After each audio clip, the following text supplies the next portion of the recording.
سمجھا کہ سب آیتوں پر رکوع کریں گے. سورہ بقرہ ختم ہو گئی تب بھی رکوع نہیں کیا. میں سمجھا سورہ بقرہ کی ختم پر کریں گے. آل عمران شروع کی, پھر سورہ نساء شروع کی, پھر سورہ مائدہ شروع کی. کتنے بارے ہو گئے؟ چھٹا پارے کا پاؤ شروع ہو گیا, تب جا کے اللہ کے رسول نے رکوع کیا.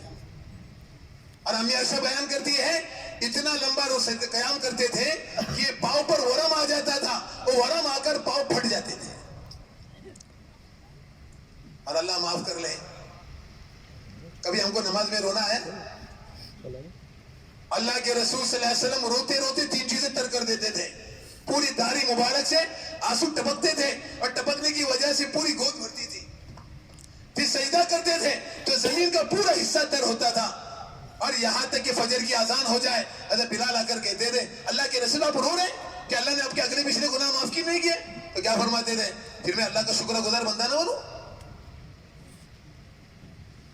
آپ بھی نیت کریں انشاءاللہ تعالی نماز میں جلدی نہیں کریں گے, انشاءاللہ آرام آرام سے نماز پڑھیں گے اور خشوع اور خضوع والی نماز پڑھیں گے. کریں انشاءاللہ. تیسری گزارش دوست عزیز بزرگوں,